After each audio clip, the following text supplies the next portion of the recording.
Oke, semuanya selamat datang di pertemuan 11 gitu ya, mana untuk pertemuan 11 ini kita akan berlangsung secara asinkronus, yang mana mungkin, apa ya, kita sedikit mereview dulu nih di pertemuan 10 ini. Pertemuan 10 kita membahas tentang jenis-jenis kain tradisional dan nusantara ya gitu, khususnya untuk pembahasan teknik reka rakit dan reka latar gitu.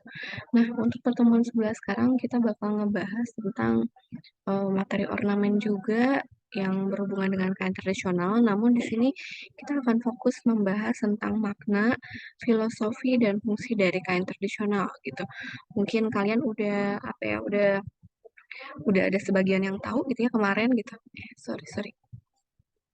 Nah, buat sekarang kita bakal fokus bahas beberapa kain tradisional yang memang apa ya, udah banyak orang tahu nih gitu. Cuma mungkin ada beberapa di antara kalian ataupun di antara kita semua gitu ya.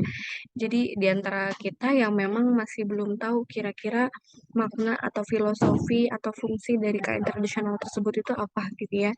Karena ya itu dia, kalau kain tradisional biasanya tidak akan jauh dari istilah filosofi dan makna ya gitu, bukan kayak kain kalau kita beli ke pasar baru gitu.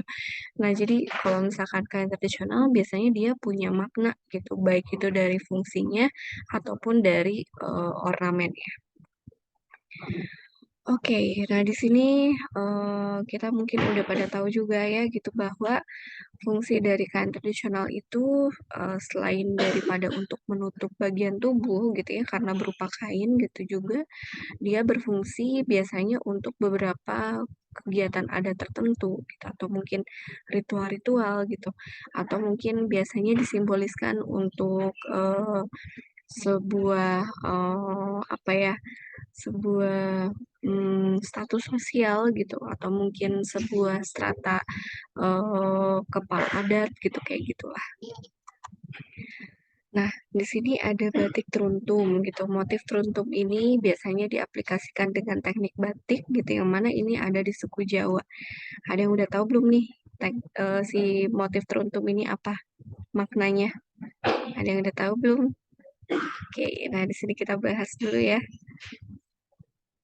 Jadi batik teruntum ini sebetulnya dia hmm, lahir dari atau diciptakan oleh Kanjeng Ratu Kencana, yang mana Kanjeng Ratu Kencana ini adalah seorang permaisuri dari Kesultanan Pakubuwono III gitu. Nah, jadi si Kanjeng Ratu Kencana ini konon katanya memang kenapa terlahir motif teruntum gitu ya, karena memang eh, dilahirkan dari hati gitu oleh Kanjeng Ratu Kencana gitu. Nah, jadi motif teruntum ini tercipta karena permaisuri mendengar selentingan kabar gitu bahwa katanya gitu Sunan Pakubuwono III ini akan menikah kembali. Mungkin kalian udah tahu juga ya gitu bahwa biasanya sultan-sultan di suku Jawa atau mungkin ya sultan-sultan lah gitu dari zaman dulu itu biasanya memang memiliki lebih dari satu permaisuri, gitu. Tapi ada juga yang memang punya satu aja gitu. Nah, kebetulan Pakubuwono III ini waktu itu berencana akan menikah kembali gitu, yang mana cukup menjadi sebuah apa ya, rasa sedih lah, memberikan kesedihan gitu bagi permaisuri Kanjeng Ratu Kencana ini gitu. Sampai akhirnya Kanjeng Ratu Kencana ini tuh meluapkan isi hatinya dengan menciptakan motif batik gitu ya, yang terinspirasi dari bintang di langit. Jadi teruntuk tadi itu bintang motifnya gitu. Nah, si teruntuk ini terinspirasi dari bentuk bintang di langit yang mana apa ya? Hmm, saat itu memang harapan dari Kanjeng Ratu Kencana ini memberikan atau menumpahkan perasaannya tersebut apa ya? Intinya kayak mengsimboliskan bintang itu tuh dia selalu bersinar gitu.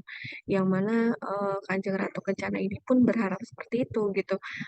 Bahwa Kanjeng Ratu Kencana mengharap akan selalu bersinar di hatinya Sultan gitu ya. Gitu yang intinya ya nggak ada yang lain gitu. Nah, sampai akhirnya batik itu jadi selesai gitu, permaisuri menyerahkan kepada Sultan gitu dan menceritakan gitu kenapa motif ini tuh apa sih gitu, maknanya tuh apa sih gitu. Dan di situ Sultan itu merasa terharu dengan hasil yang diciptakan oleh Kanjeng Ratu Kencana ini gitu, yang mana apa ya, diberikan makna atau simbolis dari teruntuk ini cinta yang tumbuh kembali gitu, harapan dari Kanjeng Ratu Kencana ini. Dan benar gitu, ternyata karya batik teruntuk ini membuat Sultan terharu sehingga akhirnya me, apa ya, membuat Sultan ini tuh tidak jadi untuk menikah gitu. Nah, di situ mungkin simbolis dari teruntuk ini tuh betul-betul apa ya, tersampaikan gitu yang diharapkan oleh Kanjeng Ratu Kencana ini, yang mana biasanya disimboliskan sebagai cinta yang tanpa syarat, cinta yang abadi, cinta yang semakin tumbuh gitu intinya. Nah, biasanya teruntum ini digunakan untuk acara pernikahan kalau sekarang gitu. Nah, acara pernikahan ini biasanya untuk pernikahan-pernikahan dengan adat etnis Jawa, yang mana si batik ini biasanya dipergunakan oleh kedua mempelai orang tua kedua mempelai pengantin gitu ya, dan digunakan untuk acara sungkeman, biasanya acara izin ya, pamit gitu. Nah, harapannya atau apa makna dari penggunaan si batik teruntung di acara pernikahan ini biasanya diartikan sebagai apa ya, orang tua itu tuh berkewajiban untuk membimbing kedua mempelai gitu, bukan cuma anaknya aja, tapi si suami atau istri atau pasangan dari anaknya itu sendiri.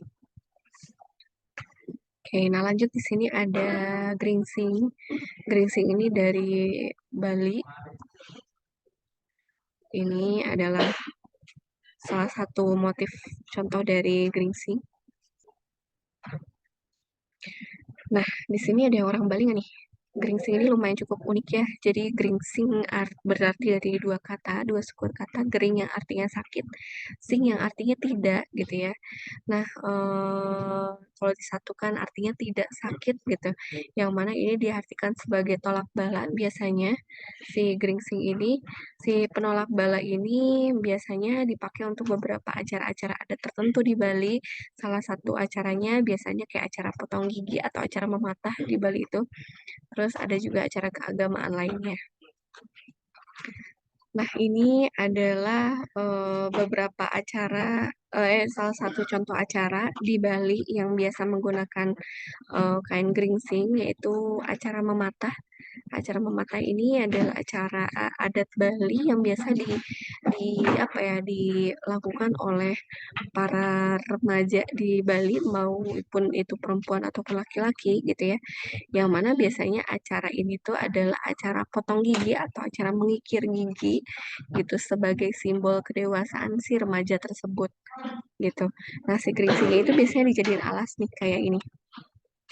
Jadi alasnya gitu, yang tujuannya adalah sebagai tolak bala ya.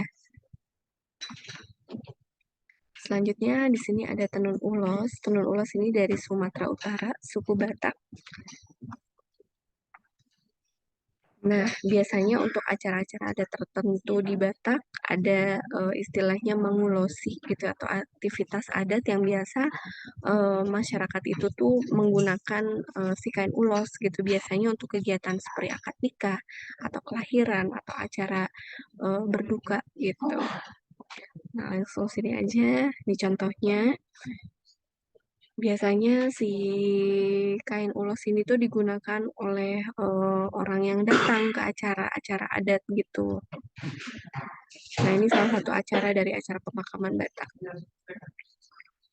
Selanjutnya di sini ada batik parang dari suku Jawa juga.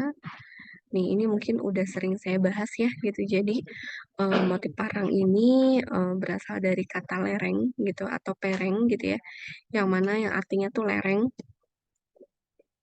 Si, parang ini tuh kalau kita lihat kayak huruf S, tapi yang dibuat bersusun, berhimpit atau kontinuitas gitu ya, yang mana punya artinya tuh sebagai gelombang laut yang bisa menerangi roh gitu.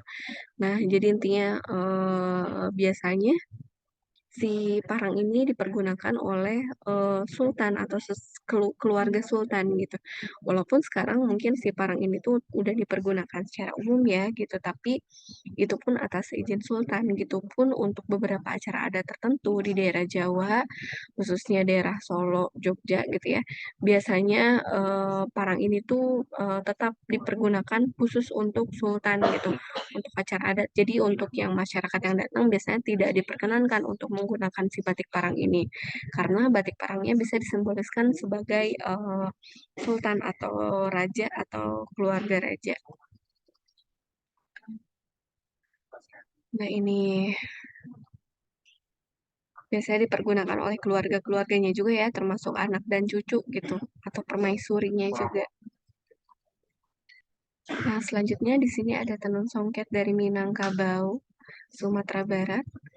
Nah, biasanya di Minangkabau ini dipergunakan oleh penghulu atau atau seorang ketua adat atau pemangku adat atau orang yang dituakan di masyarakat gitu.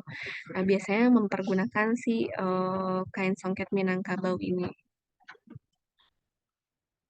Selanjutnya di sini ada tenun sika dari Nusa Tenggara Timur.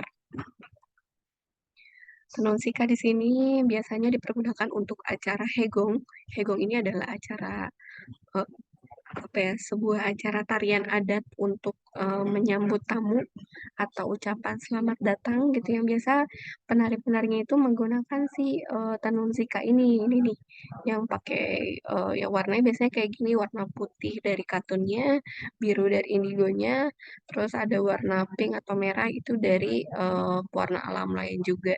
Cuman biasanya warna indigonya itu pasti ada. Nah, tadi kita bahas tentang kain-kain tradisional yang biasa dipergunakan untuk acara-acara tertentu gitu ya. Nah, di sini kita bakal bahas juga kain-kain tradisional yang biasa dipergunakan untuk sehari-hari atau acara adat. Ah, loh, muter. Bentar, bentar.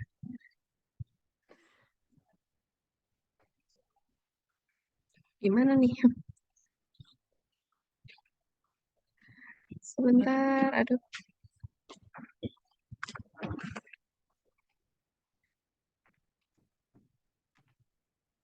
Nah, ini adalah udeng. Udeng ini biasa digunakan oleh masyarakat Sunda ya. Gitu yang disebut udeng tuh ini nih, yang ikat kepalanya ini.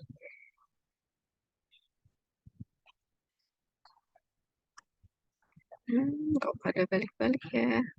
Sebentar.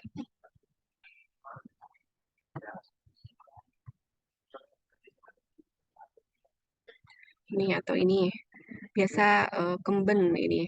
Si kemben ini biasa digunakan oleh wanita dengan melilitkan kain tradisional gitu dengan tambahan tali ataupun biasanya diikat pakai penitih gitu ya. Nah, ini yang biasa digunakan untuk sehari-hari juga.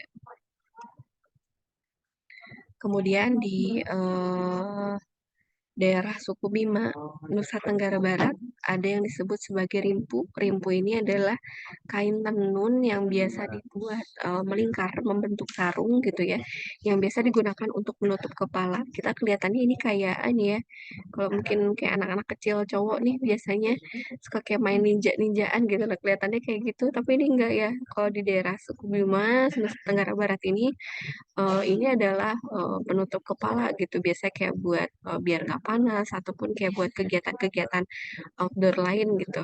Nah, biasa pakai rimpu ini. Oke, sampai sini, mungkin kita sudahi perkuliahan kali ini. Kalau kiranya ada yang ingin kalian tanyakan, silakan kalian ajukan di LMS ataupun bisa tanya di grup ya. Oke, mungkin kita langsung tutup aja perkuliahan kali ini. Selamat beraktivitas semuanya. Assalamualaikum.